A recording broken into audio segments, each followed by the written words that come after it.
श्रीमद् भगवत गीता अध्याय 2 संक्षेप में बता रही हूँ।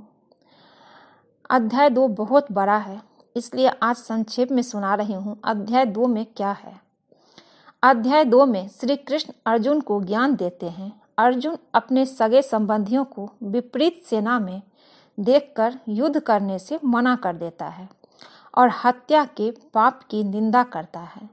यह सुनकर और अर्जुन को रोता देखकर भगवान काल श्री कृष्ण के शरीर में प्रवेश करते हैं। यहाँ यह समझना जरूरी है कि अध्याय 2 से आगे भगवत गीता का ज्ञान काल नामक भगवान ने दिया है। उसका दूसरा नाम ब्रह्मा है। दूसरे धर्मों में इस काल को शैतान भी कहा जाता है। भगवान काल को पता था कि श्री कृष्ण सतोगुणी प्रेम स्नेह आदि गुणों से संपन्न होने के कारण भगवान इस समय अर्जुन की प्रशंसा करेंगे और युद्ध न करने के लिए उनके निर्णय पर वास्तव में बहुत प्रसन्न होंगे।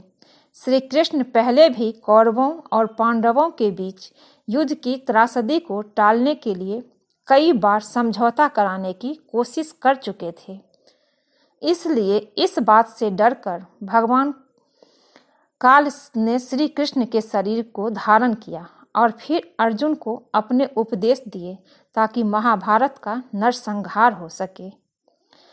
भगवत गीता अध्याय 2 में दुखी और रोते हुए अर्जुन को देखकर भगवान काल कहते हैं, तुम्हारा यह कार्यकर्तापूर्ण आचरण न तो तुम्हें स्वर्ग ले जाने वाला है और न ही यश दिलाने वाला है और न ही यह महापुरुषों का कार्य है। इसलिए हे अर्जुन, नपुंसक मत बनो, जड़ता त्याग दो और युद्ध के लिए तैयार हो जाओ।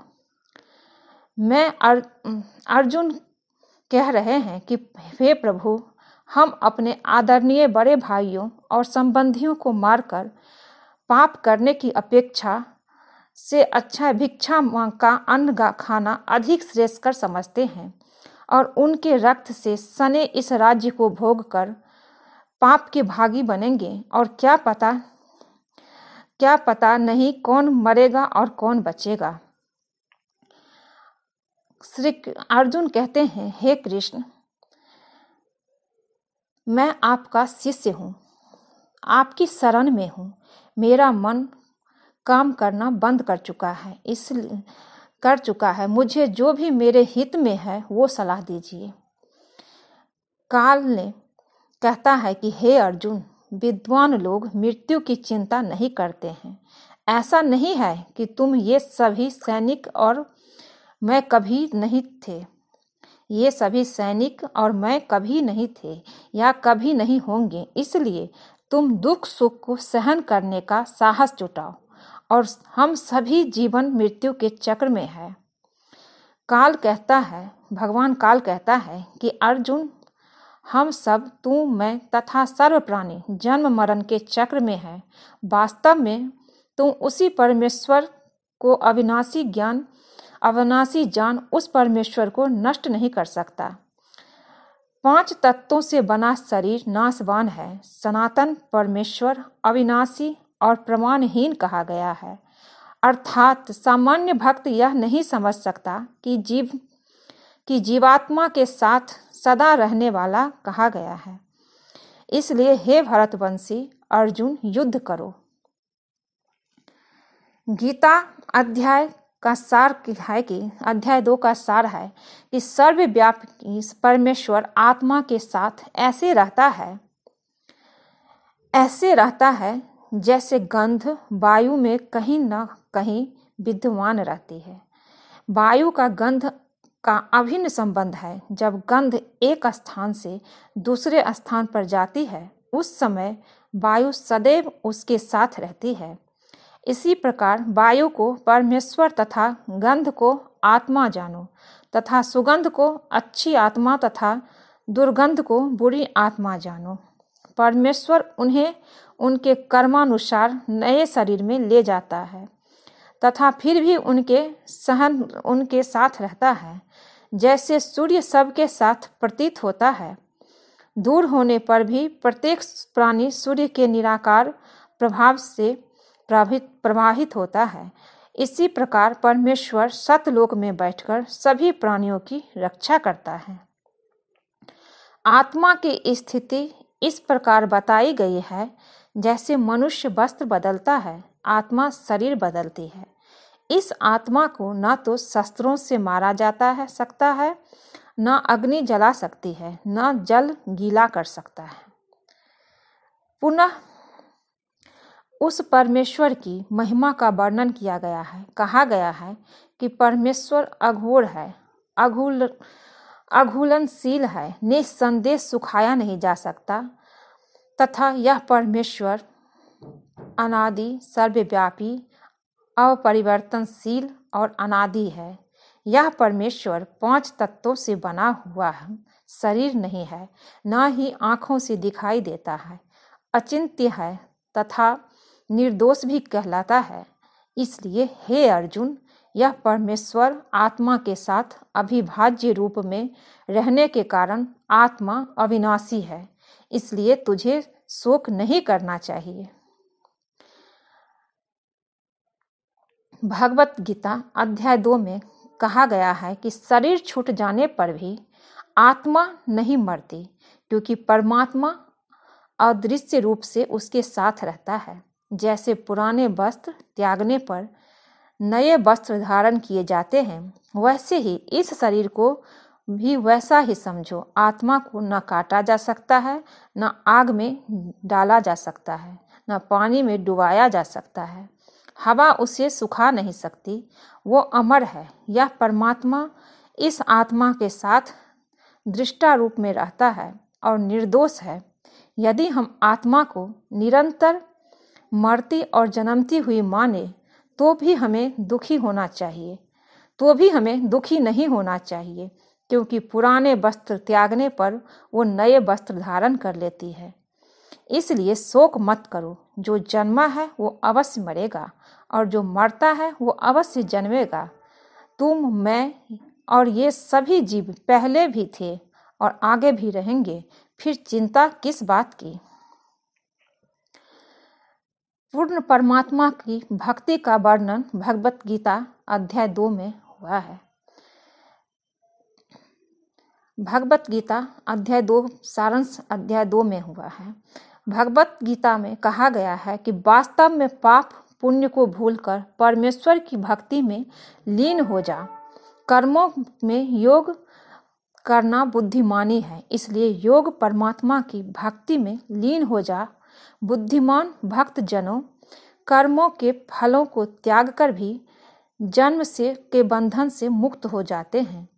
जब तुम आसक्ति से मुक्त हो जाएगा, तब तुझे वही वैराग्य, सांसारिक इच्छाओं से मुक्ति प्राप्त हो जाएगी।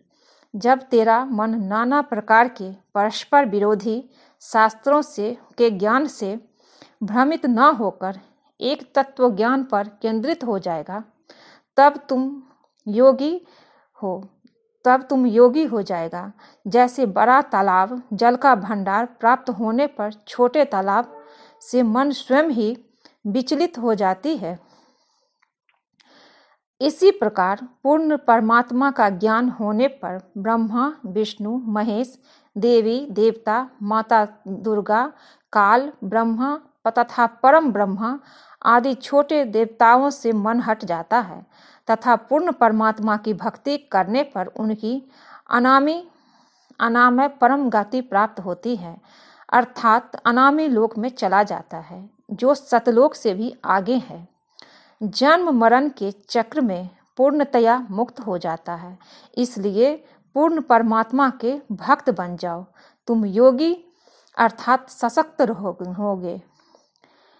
अर्जुन पूछता है कि परमात्मा में स्थिर चित्त वाले भक्त के क्या लक्षण है, वो कैसे बोलता है, कैसे चलता है, कैसे बैठता है आदि। काल उत्तर देता है कि जब भक्त योगी कामनाओं से मुक्त होकर भाग्य से संतुष्ट हो जाता है, उस समय उसका मन स्थिर हो जाता है। वो दुख और सुख को एक ही समझता है तथा राग द्वेष से मुक्त हो जाता है। उसने इंद्रियों को बस में कर लिया है, बुरे विचारों से कामनाएं उत्पन्न होती है।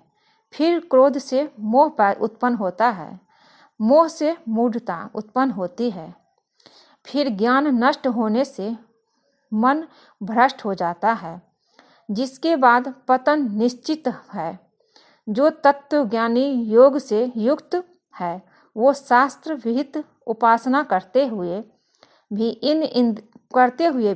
इंद्रियों के वशीभूत नहीं होता। शीघ्र ही उसका मन स्थिर हो जाता है और उसके सभी दुख समाप्त हो जाते हैं। जब तक मनुष्य इच्छाओं से मुक्त नहीं हो जाता तब तक वो सुखी कैसे हो सकता है। इंद्रियां मन को उसी प्रकार बस में कर लेती है जैसे जल में बहती हुई नाव वायु को बस में कर लेती है। अर्थात जिसकी इंद्रियां बस में है उसका मन स्थिर जानो। गीता में लिखा है, भगवत गीता अध्याय 2 में लिखा है कि 2 प्रकार के व्यक्ति रात्रि में जागने का प्रयास करते हैं। विषय भोगों का प्रेमी, कामवश, चोर या बहुत सारा धन इकट्ठा करने वाला। बुरे कर्मों में लिप्त मनुष्य जागता रहता है, उसके लिए रात नहीं है, दिन है। दूसरे प्रकार का व्यक्ति जो जागता रहता है वो ईश्वर का प्रेमी है, उसने उस रात का पूरा उपयोग किया है। जैसे सभी नदियां स्वतः ही समुद्र में गिरती है, वैसे ही 2 प्रकार के व्यक्ति अपने अपने अच्छे बुरे कर्मों के आधार पर स्वतः ही नरक और स्वर्ग में जाते हैं। जो व्यक्ति परमात्मा तत्व के सत्य से परिचित हो गया है वो विषय भोगों से मुक्त हो गया है और सुख दुख तथा लाभ हानि में समभाव रखता है। जैसे नदियां समुद्र में गिरकर भी समुद्र को नहीं हिलाती, वो पुरुष सब कामनाओं से मुक्त, ममता और अहंकार से मुक्त होकर शांति को प्राप्त हो जाता है।